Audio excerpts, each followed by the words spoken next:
Who do you think planted that story in TMZ?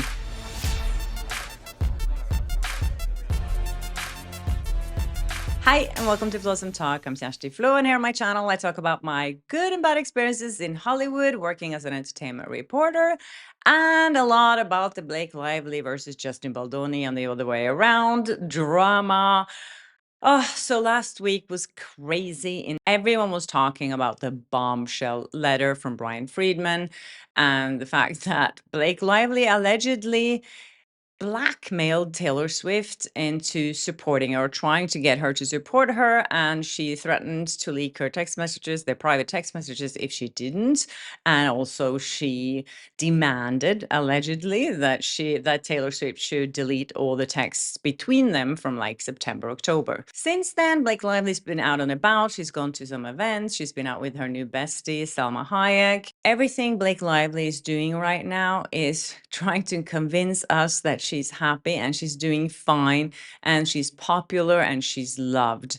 But the fact is, I think everyone around her that are involved in this legal dispute, including her lawyers, her publicists, and everyone, are freaking out because they're seeing where this is going. And especially with the news about Taylor Swift, because now even magazines like People that were definitely pro Blake Lively before are now starting to turn.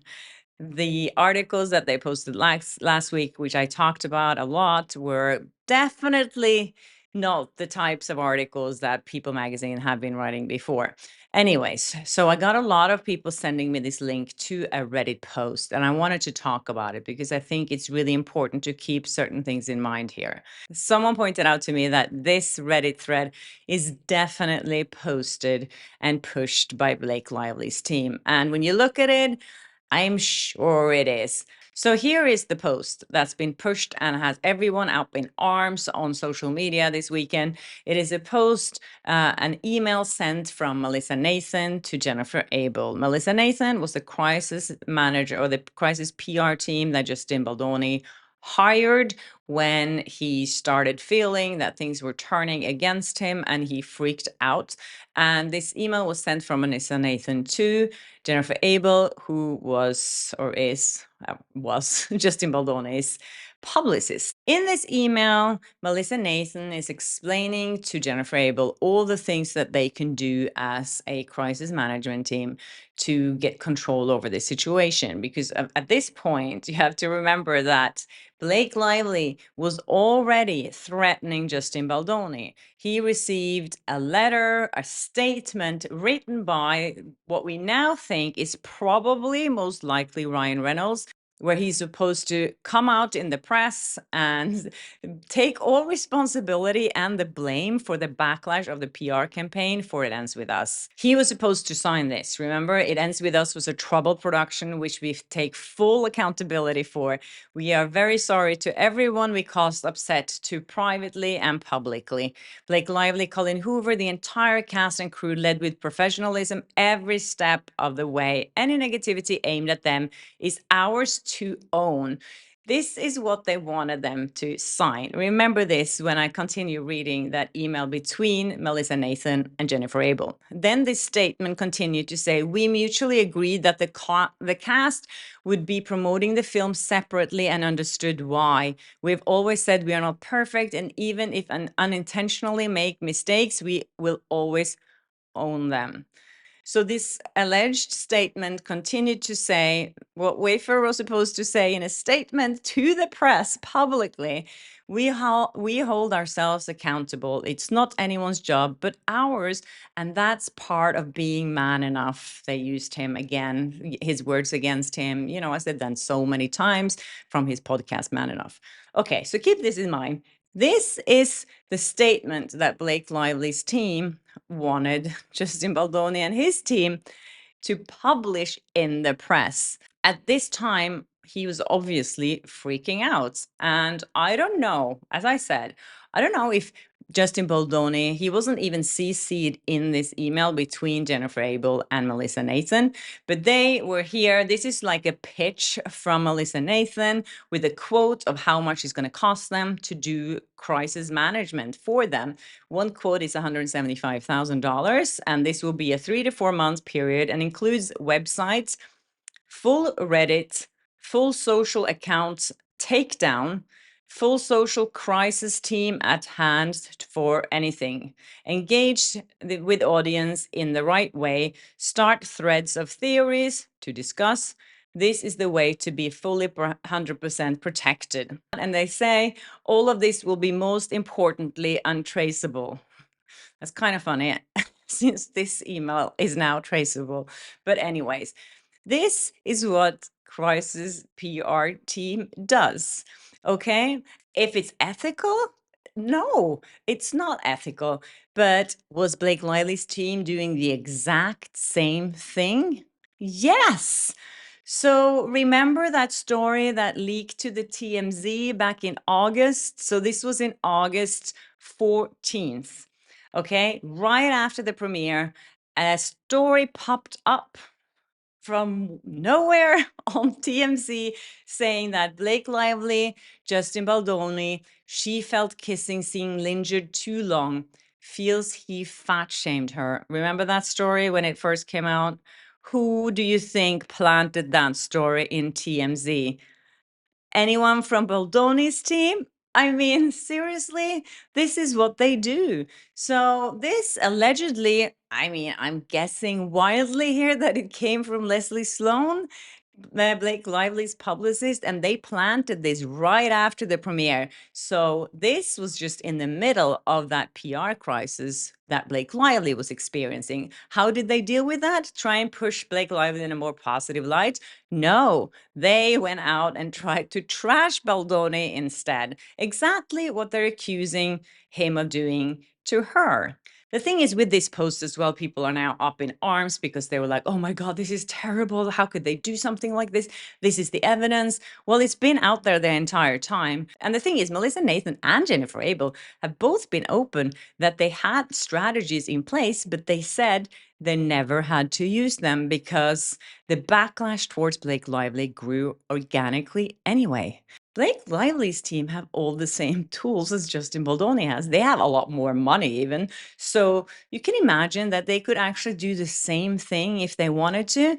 And I'm sure they tried, but did it work? No, because the backlash towards Blake Lively was organic. And I think this even proves it more that it was organic. It said in the TMZ article that they leaked that we broke the story, TMZ. Cast and crew agree there's definitely bad blood between the It Ends With Us co-stars. But sources told us Justin is not the clear-cut villain, as some people who worked on the film are standing by him. And they continue to say that Blake Lively has told people there were multiple reasons Justin Baldoni made her feel uncomfortable on the set of It Ends With Us. So she had told a lot of people that, and then they went to TMZ. Where are all these people after she filed the lawsuit? There's no stories like this out there since she filed that lawsuit. So these people, are they people from the set or are they her publicist? Also keep in mind that Blake Lively hired Nick Shapiro, who's an ex-CIA guy. Why did she hire him? To do things more transparent and openly? No. And I'm guessing that he is, or his team is behind this post on Reddit. It's kind of full circle there, if you see what I mean. So his team, unless he's not really good at what he's doing, which it doesn't seem like, because if you read everything that's been happening in the press lately, he is not a very good guy at crisis management. Maybe she should hire Melissa Nathan if she's thinking she's so good that she could do this to her. I mean, I would love to see the contract that they wrote with Nick Shapiro. What was he promising them in that contract that he signed with Blake Lively's team? What is he doing? On this Reddit thread, there was a note attached saying that you can request to be approved to comment on guest list only posts. So this post of this old email is heavily reviewed, and it says if you're not a member of this community, your comment will be removed. I don't know what that community is. Maybe it's a pro-Blake Lively community, but I feel like it's if you don't allow everyone to comment, I think it's something fishy there. There's something a little bit suspicious about that. And there's a moderator for the comments. The only place we've seen moderator for comments are on like typical pro-Blake Lively pages and things. So I mean, yeah. This is definitely the way I see it. I think this is definitely something that Blake Lively's team is behind for sure. Yes. So my point here is that these dirty games that they play behind closed doors, these PR agencies and crisis management teams, whatever, it's dirty. And I think that's one of the things that really surprised people and shocked people when this lawsuit was filed, that they're playing dirty. But you have to keep in mind, everyone is doing it. Don't say that Blake Lively's team hasn't been doing it. And you have to remember the pressure that Baldoni was under when this happened. And also keep in mind, he wasn't CC'd on this email. He probably didn't know anything about this. He didn't know that they were planning these strategies, untraceable strategies. But of course, it doesn't even say here that they're planning to post things to tear Blake Lively down. They're just saying that they want to control the situation. That could also be, getting more positive feedback and more positive press around Baldoni. And as far as I can remember, he didn't get any negative press around this time. The only thing that he got that was negative was this story in TMZ that someone leaked. Okay, you guys, it's Sunday, and I hope you guys are going to have a wonderful week. And I'm sure I'm going to see you hopefully every day. I'm sure there's more stuff coming out tomorrow. There was another filing on Friday, which is not that interesting, but it was Blake Lively pushing the judge even more, that she wants to see the finances of the wayfarer for them to prove that they actually had $400 million in damages. So she wants access to their finances, basically.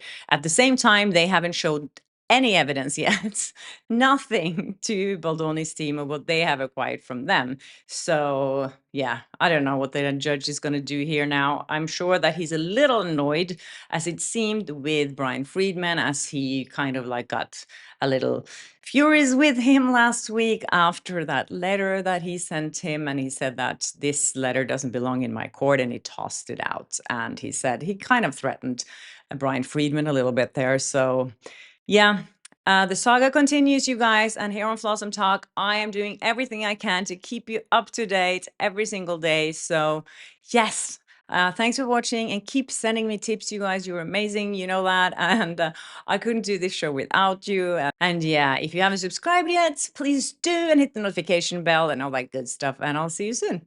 Bye.